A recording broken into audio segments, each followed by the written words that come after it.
Bismillahirrahmanirrahim. Assalamualaikum warahmatullahi wabarakatuh. Innal hamdalillah nahmaduhu wa nasta'inuhu wa nastaghfiruh wa na'udzu billahi min shururi anfusina wa min sayyiati a'malina. May yahdihillahu fala mudilla lahu wa may yudlil fala hadiya lahu.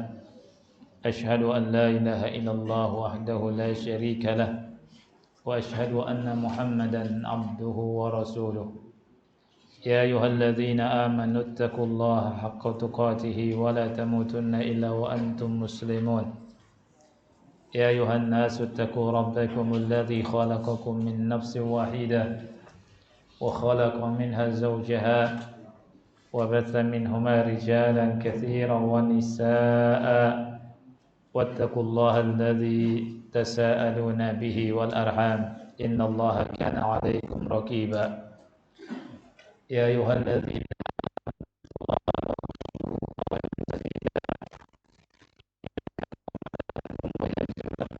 آمنوا ومن يطع الله ورسوله فقد فاز فوزا عظيما أما بعد فإن أصدق الحديث كتاب الله وخير الهدي هدي محمد صلى الله عليه وعلى آله وسلم وشر الأمور محدثاتها فإن كل محدثة بدعة وكل بدعة ضلالة وكل ضلالة في النار.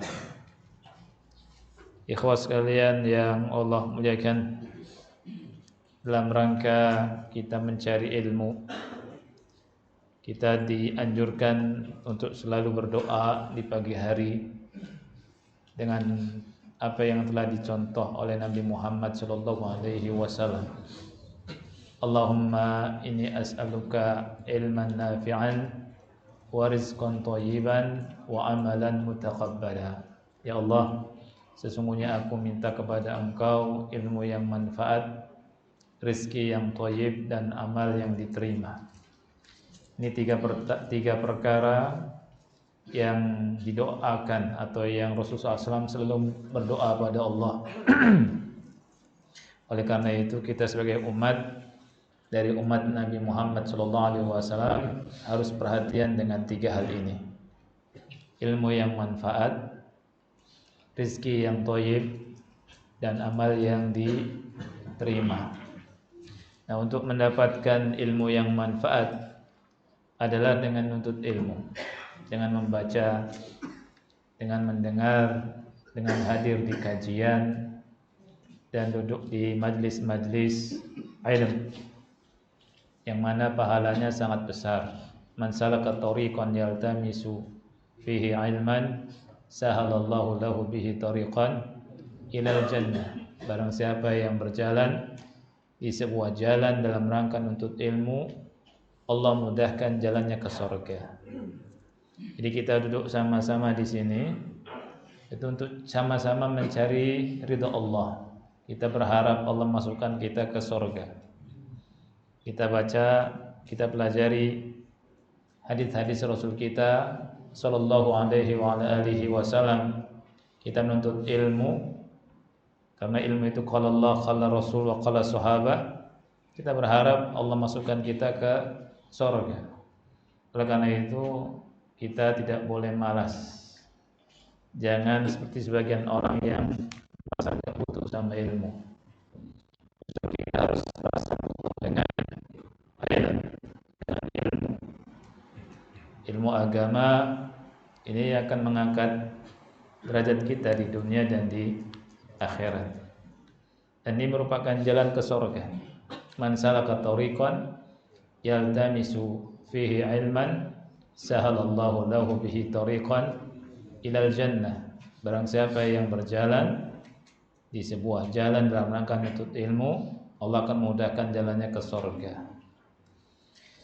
Ikhwan Allah muliakan, hadis yang akan kita bahas adalah hadis Anas bin Malik tentang disunahkannya meringankan mahar. Kalau di kitab Syarah Mauridul Afham ini hadis ke-336.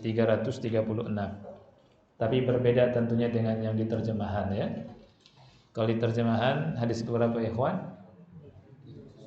300 berapa? 22. Iya. An Anas bin Malik radhiyallahu anhu, dari Anas bin Malik, semoga Allah meridai beliau. Beliau sahabat yang mulia ya. Sejak kecil bersama Rasul kita sallallahu alaihi wasallam. Ibunya dari Ibu Anas bin Malik membawa ke Rasul sallallahu alaihi wasallam dan berkata, "Ya Rasulullah, ini Anas khadimmu. Doakanlah untuk Anas." Kemudian Rasul mendoakan dengan doa, "Ya Allah, berikanlah anugerah kepadanya harta yang banyak, anak yang banyak, serta berkahilah. Aktsir malahu wa waladahu wa barik lahu fima ataitahu." Ya Allah, berikanlah harta yang banyak, kemudian anak yang banyak kepada Anas, kata Rasul, dan berkahilah. Dan Anas mendapatkan doa Rasul yang mulia alaihi salatu wassalam, sehingga beliau punya anak sangat banyak, kemudian juga punya harta sangat banyak ya. Hartanya sangat banyak. Nah, kita ingin tidak dapat doanya Rasul sallallahu alaihi wasallam. Ingin ya. Kalau ingin dapat doanya Rasul, ba'da subuh jangan tidur. Ba'da subuh kita aktivitas baca, nulis. Karena Rasulullah sallallahu alaihi wasallam berdoa, "Allahumma barik li ummati fi bukuriha." Ya Allah, berkahilah untuk umatku di pagi hari ini. Ya. Anas bin Malik berkata bahwa Rasulullah sallallahu alaihi wasallam melihat Abdurrahman bin Auf. Abdurrahman bin Auf ini merupakan pembesar sahabat, min akabir sahabah, min kibar as-sahabah. Dan beliau salah satu dari 10 sahabat yang dijamin masuk surga. Jadi 10 sahabat yang terkenal, yang ma'ruf, yang dijamin masuk surga, di antaranya beliau, Abdurrahman bin Auf, yang Rasul bilang Abu Bakar fil jannah, Umar fil jannah, Utsman fil jannah. Harus sebutkan itu. Abu Bakar di surga, Umar di surga, Utsman di surga, Ali di surga. Di antara Rasul menyebutkan Abdurrahman bin Auf. Jadi beliau termasuk sahabat yang dijamin masuk surga. Dan beliau juga salah satu dari 6 sahabat ahlu syura. 6 sahabat ahlu syura, musyawarah, yang Umar menyerahkan urusan khilafah kepada 6 sahabat ini.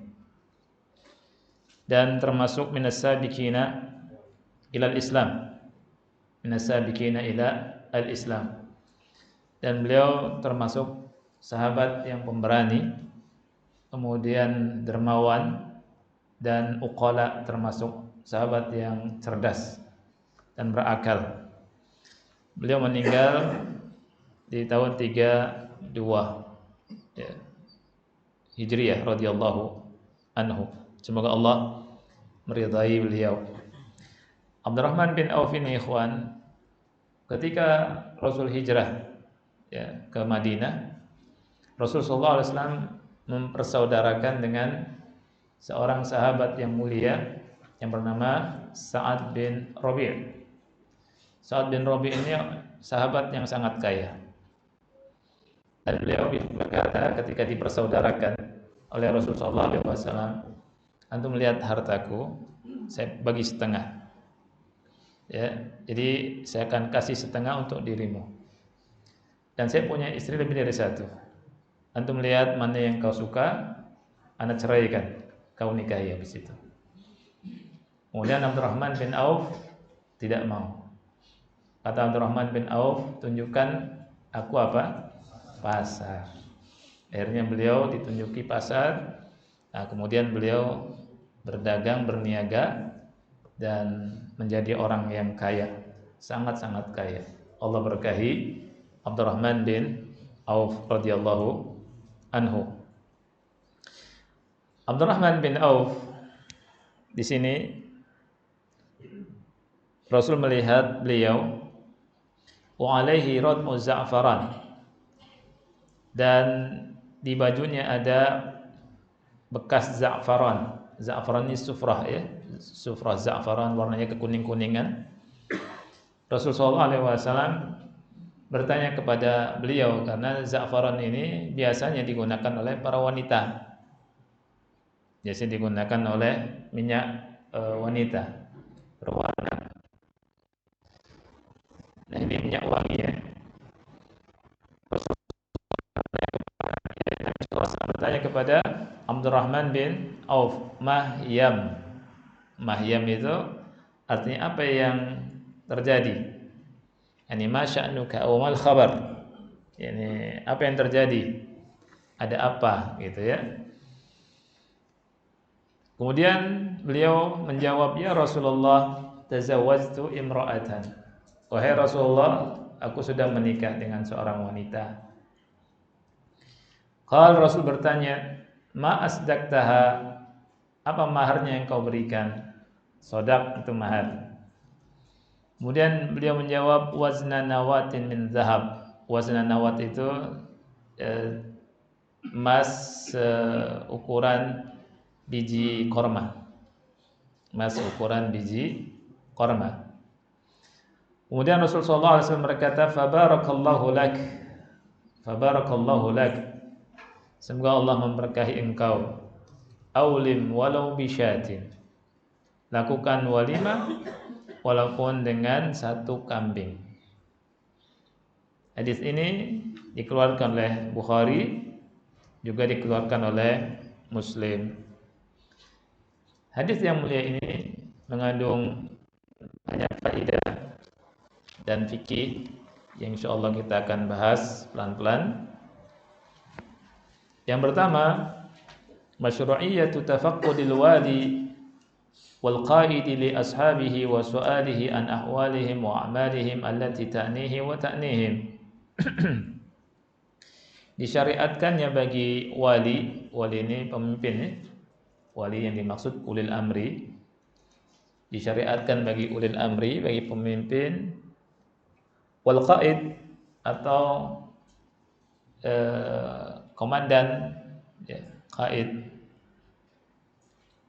pemimpin lah ya. Disyariatkannya melihat-lihat keadaan para sahabatnya dan bertanya tentang keadaan dan aktivitas mereka, an a'malihim allati ta'nihi wa ta'nihim. Allati ta'nihi wa ta'nihim ini bertanya tentang urusan yang bermanfaat ya, yang bermanfaat bagi dia dan bagi mereka. Bukan hanya sekedar apa? Bertanya. Allati ta'nihi wa ta'nihim. Rasul sallallahu alaihi wasallam melihat Abdurrahman bin Auf bertanya, Mahyam, apa yang terjadi? Ada apa? Ada informasi apa nih? Gitu. Antum memakai pakaian ada bekas za'farannya. Rasul sallallahu alaihi wasallam bertanya kepada Abdurrahman bin Auf. Yang kedua, fikih yang kedua, jawazu khurujil arus wa alaihi atharu al-ars min khuluqin wa nahwihi. Bolehnya pengantin baru keluar dan masih ada bekas pengantin pada dirinya. Abdurrahman bin Auf keluar rumah jalan sampai ketemu sama Rasulullah sallallahu alaihi wasallam. Rasul lihat, widih, sudah kawin nih. Tapi Rasul tanya, kan biasa pakai yang itu pakai minyaknya perempuan kan?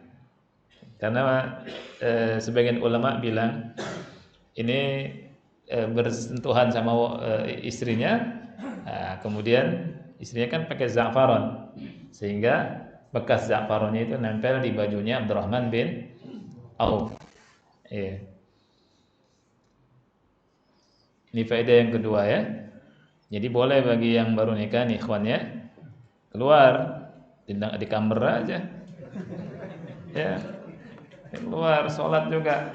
Jangan lupa sholat, ya tidak? Nah, yang ketiga, karahatut tatayyub bizzafaran. Makruh hukumnya untuk laki-laki nih ya, memakai tip itu minyak wangi dari za'faran. Memakai tip minyak wangi dari za'faran.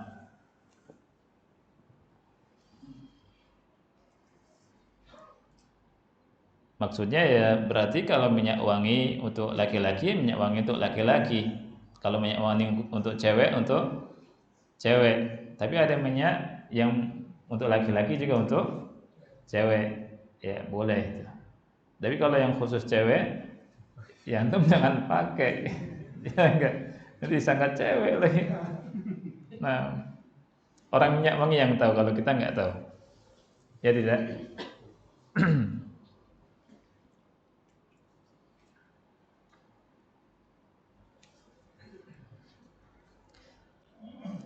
Jadi ada larangan Nabi SAW, larangan Nabi bagi laki-laki memakai za'faran. Ya.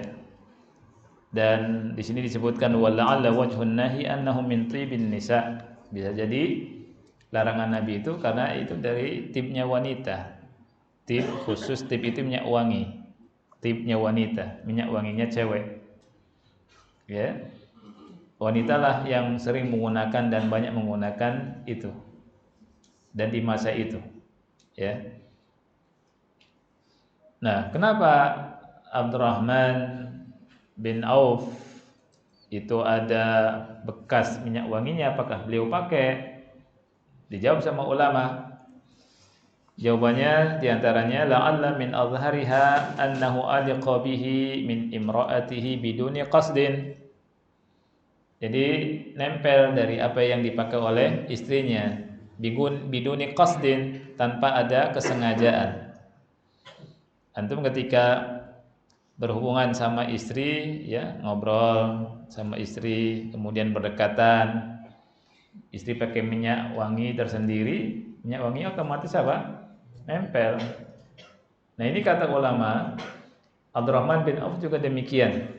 Dan yang mengatakan demikian adalah Al-Qadhi Iyad, begitu juga An-Nawawi, ya. Nah, dan dari sini seorang laki-laki kalau dia tercium bau minyak wangi wanita karena bersentuhan dengan istrinya, ini tidak mengapa. Ini tidak apa? Tidak mengapa. La haraj. Nah, jadi kalau tidak sengaja tidak mengapa. Karena larangan Nabi SAW itu maksudnya bagi yang menyengaja. Ya. Wa yakunu haditsun nahi mahmulan 'alal qasd. Jadi hadis Nabi yang melarang laki-laki memakai za'faran itu karena disengaja. Nah, ada sebagian ulama yang mengatakan boleh memakai za'faran untuk laki-laki, tapi bagi pengantin saja. Tapi bagi pengantin saja. Kalau antum nikahan boleh pakai za'faran. Nah, itu. Jadi ada ikhtilaf di antara ulama tentang masalah ini. Ya, ini ulama dalam masalah bahasnya.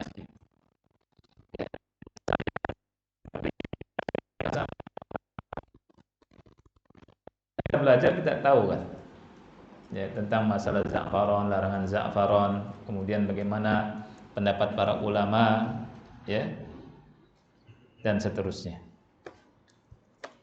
Yang keempat, faedah yang keempat, istihbabu takhfifi as-sadaq. Disunahkannya meringankan mahar. Ini sudah kita bahas. Disunahkannya meringankan mahar. Dan Syekh Muhammad bin Shalih Al-Utsaimin rahimahullahu taala menjelaskan bahwa semakin ringan mahar wanita itu semakin berkah. Sekali lagi, kalau mahar wanita semakin ringan itu semakin mendatangkan keberkahan. Makanya jangan berbangga-bangga dengan mahar banyak. Karena ulama menjelaskan mahar semakin ringan itu semakin berkah dan itu memudahkan bagi laki-laki. Nah, walaupun kalau mau pakai atau minta mahar yang banyak boleh, tidak terlarang. Cuma ini anjuran.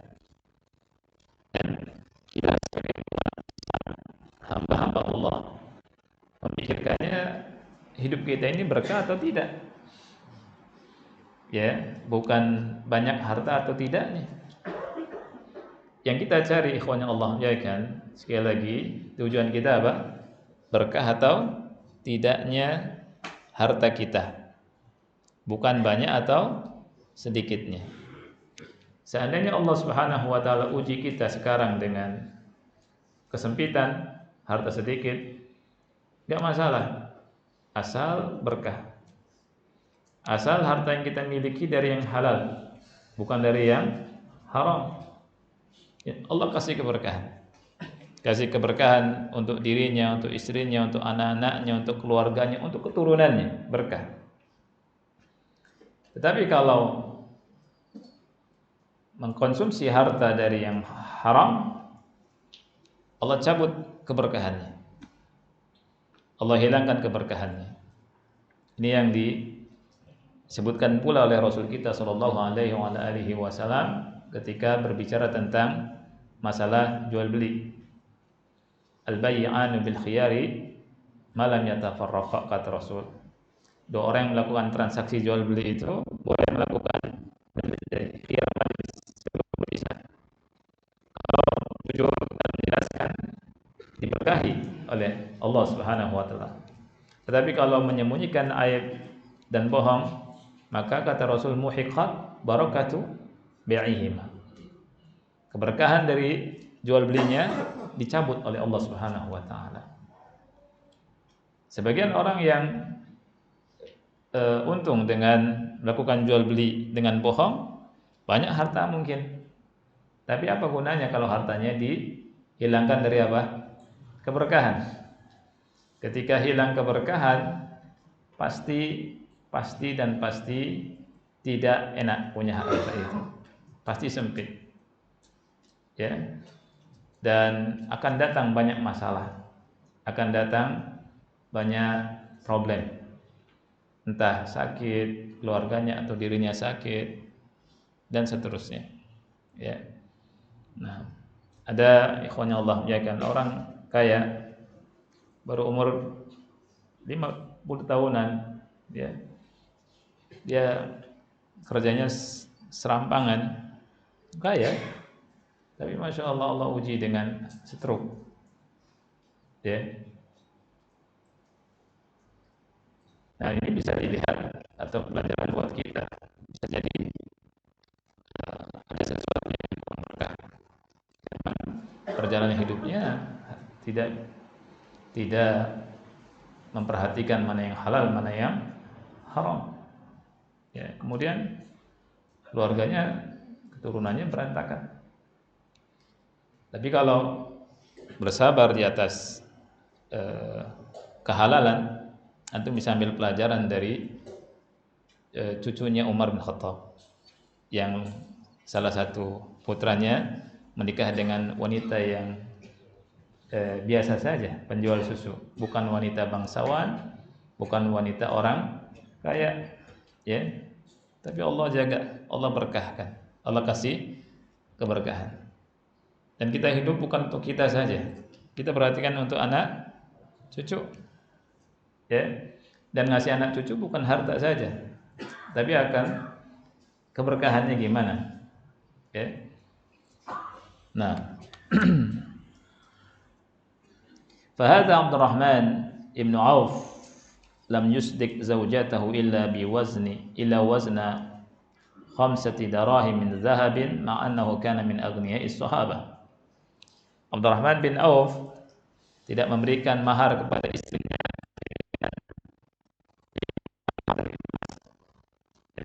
ukurannya 5 dirham gitu. Dikonversikan dengan dirham itu 5 dirham. Nah, walaupun beliau termasuk sahabat yang kaya, min aghniyai as-sahabah. Ini fikihnya. Maharnya tidak mahal, tidak berat.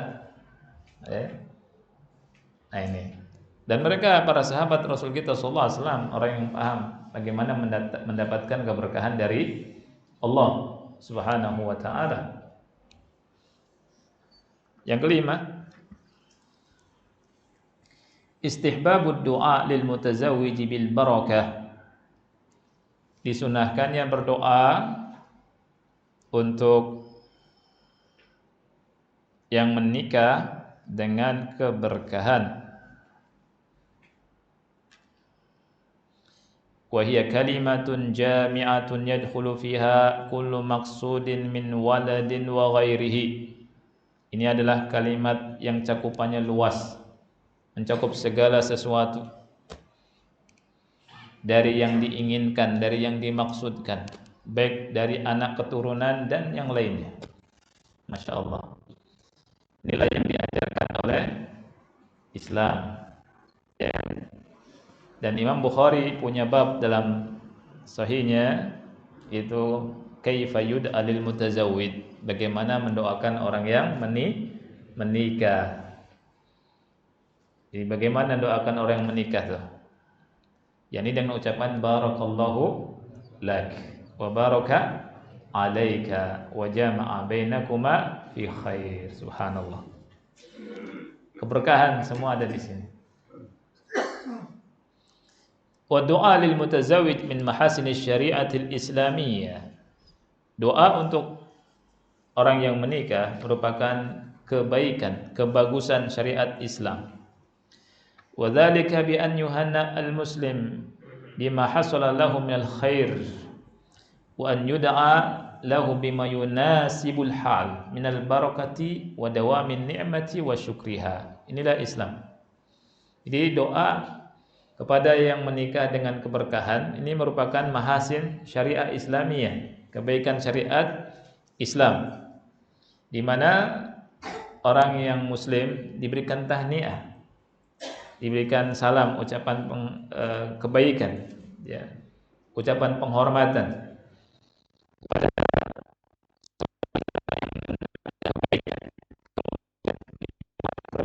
sesuai keadaannya, agar diberkahi dan agar dawam kenikmatan itu, kenikmatannya terus, dan diingatkan supaya syukur juga. Subhanallah, ini doa yang luar biasa. Dan tidak boleh kita, kata ulama, tidak boleh udul. Udul ini berpaling pakai doa yang lain. Dulu di masa jahiliyah ada doa kalau ada orang nikah itu dengan kalimat birrofa wal banin. Birrofa wal banin. Ya. Rofa ini hidupnya bukan berkah, apa namanya? Hidupnya bagus lah, ya. Wal banin, dan mudah-mudahan banyak anak laki-laki, gitu doanya.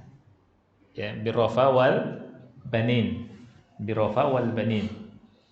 Nah, ini termasuk adat jahiliyah. Nah, kita kalau mendoakan saudara kita yang menikah, jangan pakai kalimat-kalimat yang lain. Dah kalimat yang dicontoh sama Rasulullah SAW saja. Barakallahu lak wa baraka alaik wa jama'a bainakuma fi khair. Ya. Wa qad naha anhu Nabi sallallahu alaihi wasallam. Nabi pernah melarang wal banin. Caranya adalah kita jangan menggunakan kalimat-kalimat yang selain dicontoh oleh Nabi sallallahu alaihi wasallam itu. Walaupun sepintas ini bagus, birrofa wal banin. Birrofa wal banin, birrofa wal banin. Ya. Hidup antum makmur dan banyak anak laki-laki gitu. Kata ulama, faqad warada 'anil Hasan anna Uqail ibna Abi Talib tazawwaja imra'atan min Jushm. Jadi ada keterangan dari Hasan bahwa Uqail bin Abi Talib menikahi wanita dari Jushm. Kemudian fadakhala alaihi alqaum. Qaum masuk menemui beliau. Faqalu, mereka berkata, birrofa wal banin. Nah, didoakannya begitu. Birrofa wal banin. Makmur, sejahtera dan banyak anak laki-laki, gitu. Faqal, kemudian dia berkata, la taf'alu dzalik. La taf'alu dzalik. Jangan kamu mengatakan demikian. Jangan kamu melakukan demikian. Fa inna Rasulullah sallallahu alaihi wasallam naha an dzalik. Sesungguhnya Rasulullah sallallahu alaihi wasallam melarang itu. Qalu, mereka bertanya, fama naqulu ya Aba Yazid? Kalau begitu apa yang kami ucapkan wahai Aba Yazid? Qalu qulu barakallahu lakum wa baraka alaikum. Inna kadzalika kunna nu'mar. Ucapkanlah barakallahu lakum wa baraka alaikum. Itu ya. Terus dia bilang inna kadzalika kunna nu'mar. Demikian kami diperintah. Artinya mendoakan dengan keberkahan. Wa fi riwayatin li Ahmad, dalam riwayat Ahmad, la taqulu dzalik. Jangan katakan demikian. Fa inna nabiyya sallallahu alaihi wasallam qad nahana an dzalik. Karena Nabi sallallahu alaihi wasallam telah melarang kita tentang hal itu. Wa qal, dan Nabi berkata, qulu barakallahu fik wa barakalaka fiha. Ucapkanlah barakallahu fik wa barakalaka fiha. Ya. Nah, di lafaz yang lain di dalam ashabus sunan ya, atau sebagiannya itu dari hadis Abu Hurairah, doanya barakallahu lak wa baraka alaika wa jam'a bainakuma fi khair, yang kita sering mengucapkannya dan mendengarkannya, yang kita lakukan kepada saudara kita. Apa hikmahnya? Ikhwan yang Allah muliakan, enggak boleh mengucapkan birrafa wal banin. Rasul melarang. Ada 3 hikmah. Hikmah yang pertama, liqasdi mukhalafati ma kana alaihi ahlul jahiliyah. Untuk menyelisihi kebiasaan ahlul jahiliyah. Untuk menyelisihi adat kebiasaan ahlul jahiliyah. Kita punya prinsip tersendiri umat Islam ini, jangan mengekor. Kita punya prinsip kul inna sholati wa nusuki wa mahyaya wa mamati lillahi rabbil alamin. Ya. Asani, yang kedua, lima fihi minad du'a lahu bil banin duna dzikril banat. Dalam doa tadi cuma disebutkan laki-laki saja, tidak disebutkan wanita. Ya. Nah, dalam kalimat ini ada kesamaan dengan adat kebiasaan kaum jahiliyah, orang Arab jahiliyah, di mana mereka tidak menyukai anak wanita.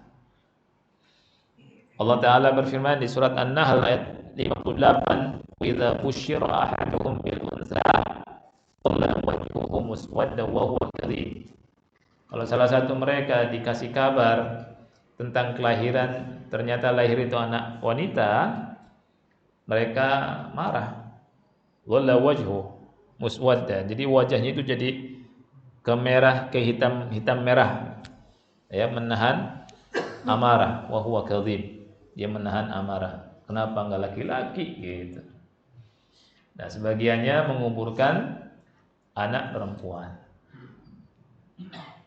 Jadi ini terpengaruh dengan adat jahiliyah, birafa wal banin. Kenapa enggak disebutkan perempuan? Lihat. Dari sini kita mengetahui bahwa Islam itu memuliakan perempuan. Makanya tidak benar kalau ada yang mengatakan Islam ini menghinakan perempuan, menyepelekan perempuan, ya. Ini tidak benar sama sekali. Justru Islam memuliakan perempuan, wanita. Yang ketiga, annahu laisa fihi dzikru ismillahi ta'ala wala hamdihi wala sana'i alaihi wa hadhihi umurun matlubah. Di kalimat-kalimat yang dilarang oleh Rasulullah SAW tidak ada penyebutan Allah. Nama Allah enggak disebut. Tidak ada juga kita mengucapkan pujian dan sanjungan kepada Allah. Padahal ini perkara yang dituntut. Coba kalau doa keberkahan, barakallahu laka, disebutkan nama Allah. Barakallahu lak wa baraka alaik wa jama'a bainakuma fi khair. Tapi kalau birrafa wal banin, ada enggak kalimat lafaz Allahnya? Tidak ada. Makanya ini dilarang oleh Nabi Muhammad sallallahu alaihi wasallam. Oleh karena itu kita mendapatkan pelajaran juga dari sini. Ya, kita makmurkan lisan kita dengan menyebutkan nama-nama Allah, zikir-zikir agar diberkahi. Nah, faedah yang keenam, ini penting faedah yang keenam juga ikhwan. Masyru'iyatu walimatiz zawaj. Disyariatkannya mengadakan walimah pernikahan. Disyariatkannya mengadakan walimah nikah. Adakan walimah nikah ya. Dan walimah nikah itu dari laki-laki atau dari cewek? Ayo. Siapa yang bisa jawab, akhi? Boleh pulang bisa jawab. Yang nyiapkan untuk walimah pihak laki-laki atau pihak wanita? Mana dalilnya?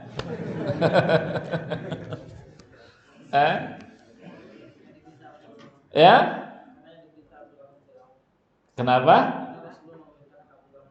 Iya, jadi dari sahih. Dari pihak laki-laki. Ini fikih, akhi. Ya. Yang menyiapkan walimah zawad itu laki-laki. Wa annaha minaz zawj. Lihat, anal walimah itu minaz zawj, dari pihak laki-laki. Ya, karena sabda Rasulullah SAW kepada siapa? Abdurrahman bin Auf, aulim, lakukan walimah. Rasul merintahkan kepada Abdurrahman bin Auf, tidak merintahkan kepada istrinya, tidak merintahkan kepada pihak wanita. Ini menunjukkan laki-laki dalam Islam itu yang bertanggung jawab. Makanya yang berantem pihak laki-laki wanita ini karena nggak ada fikih. Ya, dalam fikih Islam urusan walimah itu diserahkan pihak laki-laki dan semampunya laki-laki. Semampunya laki-laki. Nah itu, ya. Rasul bilang kepada Abdurrahman bin Auf gimana? Aulim walau bisya. Lakukan walimah walaupun antum keluarkan dengan satu syah, dengan satu kambing. Aywa, ya. Wa amma amaluha min janibi ahli zauja falaysa alaihi dalil fi ma'alam. Lihat, adapun pengamalannya dari pihak wanita, keluarga wanita, enggak ada dalil fi ma'alam, dari apa yang aku ketahui. Ya. Diperhatikan nih, ini fikih yang bisa kita ambil dari hadis yang mulia ini. Rasul bilang kepada Abdurrahman bin Auf, aulim, menunjukkan belum walimah. Dan ini menunjukkan bahwa walimah itu boleh dilakukan walaupun setelah menggauli istri. Jadi walimah boleh diundur, tidak harus setelah akad nikah langsung. Ya, bisa sehari, 2 hari setelah itu. Ya, Ustaz gimana 7 hari 7 malam? 7 hari 7 malam, gimana ceritanya? Ya, baik. Jadi kembalikan ke uruf, ya. Jadi sekali lagi dari pihak siapa? Laki-laki, aulim. Jadi laki-laki yang siapkan segala sesuatunya. Makanya ini buku bagus, akhi. Setelah masalah fikih ibadah, sebelum nikah itu belajar dagang dulu. supaya laki-laki itu punya penghasilan, baru ngumpulin punya duit nikah, sehingga pas mau nikah udah siap tuh, udah nabung dulu. Jadi nabung tuh boleh, udah punya duit nikah. Jangan belum punya duit minta-minta nikah. Gimana ceritanya ini? Ya nangis aja udah. Oh, rumah tangga masih minta sama mama sama papa, gimana? Ya, apalagi salafiyin, ya Allah, malu-maluin. Ya, kerja. Ini kita fikir ini, akhi. Itu kalau diikuti, masya Allah. Hadis ini, ya kan? Baik, sudah azan ya. Insyaallah kita lanjutkan. Waktu azan. Wallahu a'lam bishawab. Wassallallahu nabiyana Muhammad wa ala alihi wa sahbihi wa barak wasallam.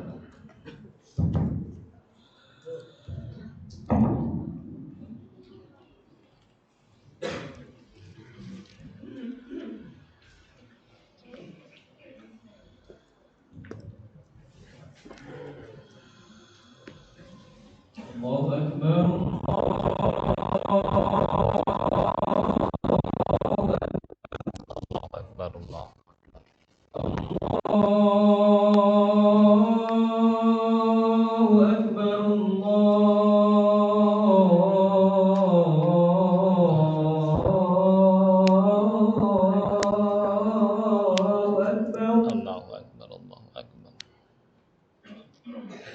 أشهد أن لا إله إلا الله.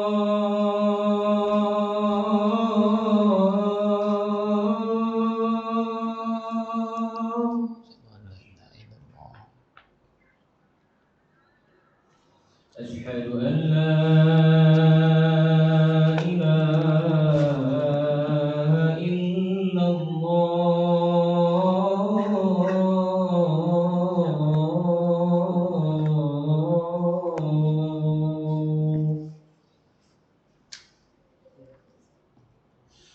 أشهد أن محمدا رسول الله.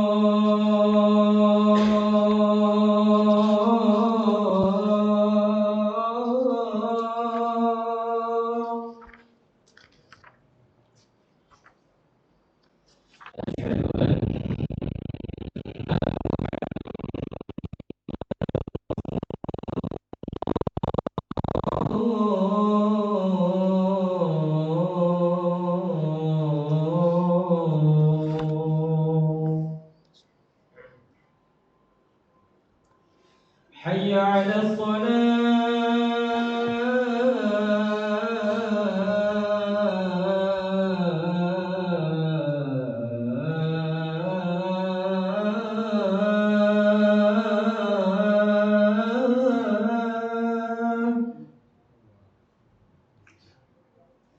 حي على الصلاة.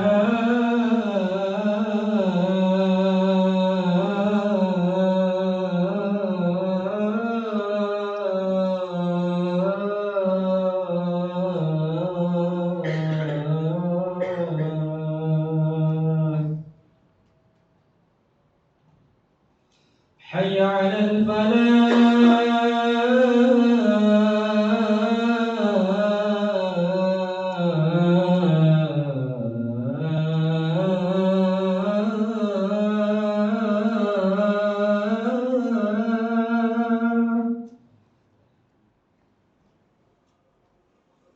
حي على الفلاح.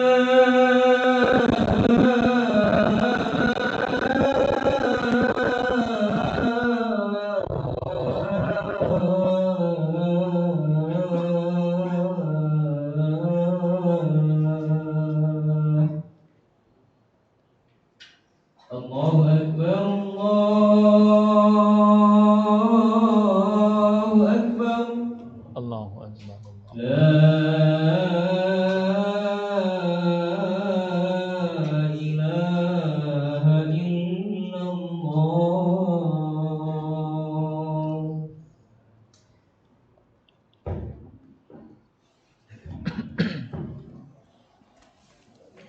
Alhamdulillah, wassalatu wassalamu ala Rasulillah wa ala alihi wa ashabihi wa man wala wa la haula wa la quwwata illa billahi amma ba'd. Faedah yang ketujuh sekarang. La khilafa baina ahli al-ilmi fi istihbabi walimatiz zawaj. Tidak ada perbedaan pendapat di antara ulama tentang disunahkannya walimah pernikahan. Walimah zawaj. Tidak ada perbedaan pendapat. Semua ulama mengatakan itu sunnah. Tapi tentang wajibnya berbeda pendapat. Tapi kalau sunnah, ulama sepakat. Tapi tentang apakah walimah itu wajib, ini ada yang mengatakan tidak wajib tapi sunnah. Jadi sekali lagi, tidak ada perbedaan di antara ulama tentang disunahkannya walimah pernikahan, mengadakan walimah. Ya, walaupun dengan satu kambing. Nabi SAW melakukannya dan memerintahkan orang untuk walimah. Ya. Kemudian dikatakan di sini wal qaulu bil wujubi qawi. Pendapat yang mengatakan wajibnya walimah juga pendapat yang kuat. Qawi. Jadi kalau ada yang mengatakan walimah itu wajib lah, itu pendapat yang kuat. Beda ya konsekuensinya ikhwan ya. Kalau mengatakan sunnah, kalau enggak dikerjakan enggak berdosa. Kalau mengatakan wajib, kalau enggak dikerjakan berdosa. Nah, jadi sebagian ulama mengatakan wajib. Dan yang mengatakan wajib ini pendapatnya kuat juga. Ya. Fa inna Nabiyya sallallahu alaihi wasallam amara biha Abdurrahman. Nabi sallallahu alaihi wasallam itu memerintahkan Abdurrahman bin Auf di sini. Bal innahu sallallahu alaihi wasallam amara bil istidrak ba'da inqidha'id dukhul. Bahkan Nabi sallallahu alaihi wasallam memerintahkan untuk segera melakukannya setelah selesai menggauli istrinya itu Abdurrahman bin Auf. Nah, ini menunjukkan orang yang mengatakan bahwa walimah al-urs atau walimah pernikahan ini wajib, ini perkataan yang qawi, pendapat yang kuat. Berarti kesunahannya itu tidak ada yang berbeda. Ulama semua sepakat, la khilaf. Oleh karena itu kalau ada yang nikah, kita dia dianjurkan untuk apa? Untuk melakukan walimah semampunya. Nah, wa fi hadis Buraidah, dalam hadis Buraidah ia berkata ketika Ali mengkhitbah Fatimah, Rasul sallallahu alaihi wasallam bersabda, innahu la budda lil urs aw lil arus wa fi riwayat lil arus min walimah. Jadi ketika Ali mengkhitbah Fatimah, Rasul bilang mesti ada walimah bagi pengantinan itu. Ini menunjukkan bahwa yang mengatakan wajib ini pendapat yang kuat. Mesti ada walimah. Wa ala hadza fal ahwat alla yada'aha al-qadir imtithalan lil amri. Dibangun di atas hal ini bagi yang mampu, hendaknya untuk kehati-hatian jangan ninggalkan walimah. Malah bagus kan ya, orang tahu ya bahwa ada pernikahan gitu. Oh, fulan istrinya si fulan, istri fulan suaminya fulan. Jadi kenal. Dan ini sunnahnya nikah. Nikah itu sunnahnya dikasih kabar, orang tahu. Beda dengan perceraian, nggak boleh diumumkan. Bukan sunnahnya tidak diumumkan. Ya. Kalau pernikahan diumumkan. Awlim. Wa tahsilan li fawaidihal 'azimah wa ta'asyan bin Nabi sallallahu alaihi wasallam. Ya, ini di antaranya disebutkan di sini, di antaranya kita mengikuti sunnah Nabi. Ikuti Nabi sallallahu alaihi wasallam. Fa innahu sallallahu alaihi wasallam lam yatruk walimataz zawad bi ayyi syai'in tayassara. Nabi sallallahu alaihi wasallam tidak meninggalkan walimah pernikahan, walimah zawad dengan apapun yang mudah baginya. Akan disebutkan di sini nanti di faedah yang ke-8 nih, ikhwan. Faedah yang ke-8 ya sekarang ya. Naqala al-Qadhi Iyad al-ijma' ala annahu la hadda lil qadri al-mujzi min al-walimah. Al-Qadhi Iyad telah menyampaikan adanya ijma'. Ijma' ini kesepakatan ulama ya bahwa tidak ada batas, ya. Batas kadar dari walimah itu. Harus bagaimananya dengan harga berapa? Enggak harus. Itu diserahkan sesuai dengan kemudahan orang yang mau melakukan walimah. Ya. Jadi tidak ada batas kadar yang menentukan sah atau tidak sahnya walimah. Ya. Dengan apa saja ya, dia melakukan walimah dari makanan ini boleh gitu. Nabi SAW ketika menikah dengan Sofia, walimahnya apa coba? Sederhana walimahnya, karena yang ada cuma itu, yani bil aqid wassaman dan korma, tamar. Akid itu keju, kemudian minyak samin, kemudian korma, gitu. Itu aja, memang adanya itu. Ya. Nah, kemudian makan sahabat. Bahagia enggak ikhwan? Bahagia. Ya. Ada walimah, makan. Bisa dibayangkan tuh. Ya, kesederhanaan Rasul SAW dan para sahabatnya. Padahal orang yang Masya Allah, orang yang paling utama, Nabi yang paling utama.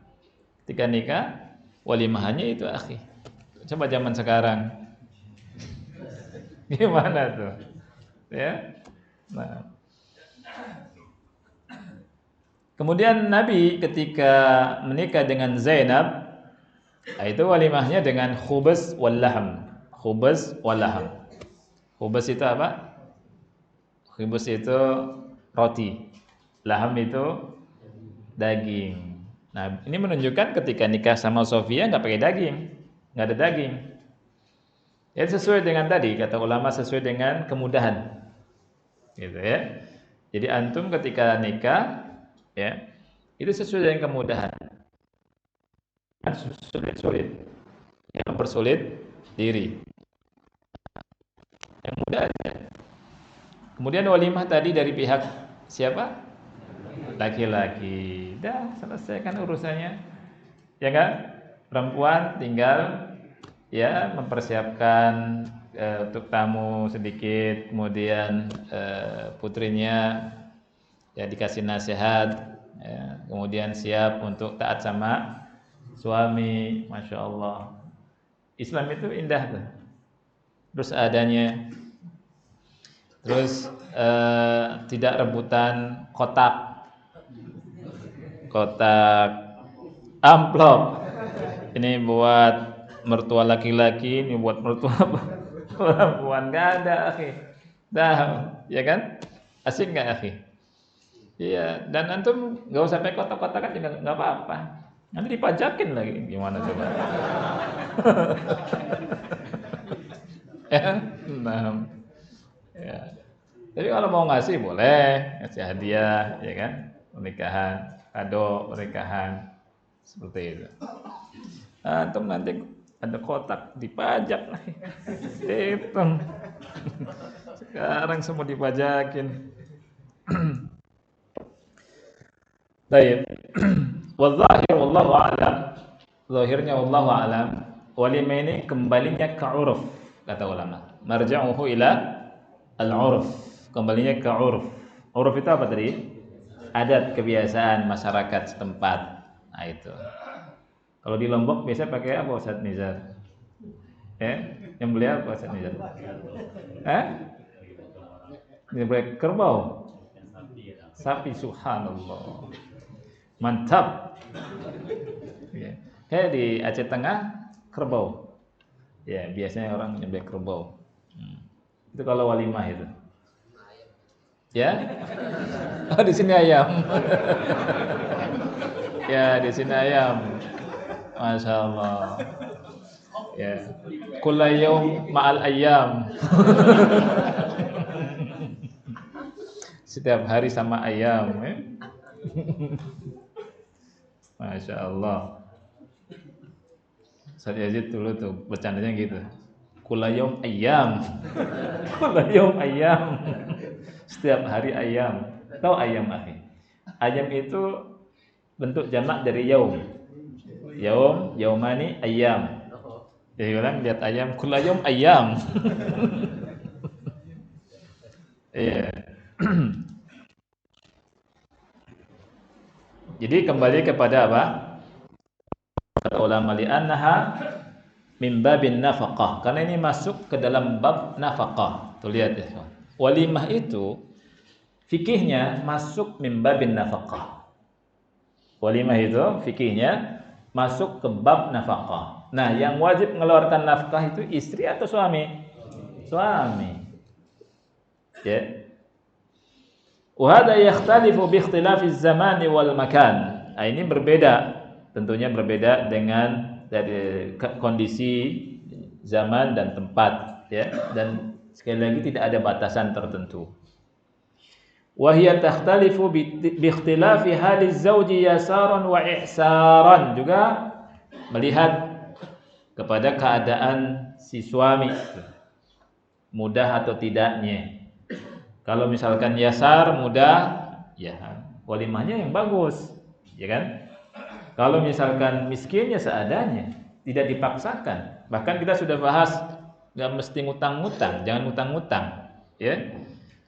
Ada sebagian kita untuk nyewa gedung, ya Pak ya, berapa ratus Pak? Sekian ratus juta, ngutang kan? Dan ini kejadian, akhi, subhanallah. Ada laki-laki sama perempuan nikah, ya nikah, ternyata nyewa gedung ratusan juta dan ngutang. Setelah nikah tidak merasa nikmat hidup. Kenapa? Mikirin bayar utang. Malam pertamanya utang. Ya, gimana ceritanya, akhi? Ya, bahkan mau cerai. Datang ke ana, ya kan? Jadi si suaminya bilang, ana udah capek untuk bayar utang itu, Ustaz. Utang buat bayar ini ratusan juta. Padahal untuk sekali pakai aja udah. Subhanallah. Ya? Ya? Iya, betul. 2 jam ratusan juta, akhi. Ya. Lihat, jadi kembali kepada mudah atau tidaknya, kaya atau tidaknya seorang suami. Syarat alla takhruj illa hadil israf. Syaratnya tidak boleh berlebih-lebihan. Wal mubahah wa ma alaihi ghalibun an-nas al-yaum. Dan tidak boleh berbangga-bangga seperti yang dilakukan kebanyakan manusia di masa ini. Ini kita harus bisa membedakan, ikhwan, ya. Kita udah ngaji ini. Jangan sampai kita bikin acara walimah untuk bangga-bangga. Ya. Tanya sama Allah.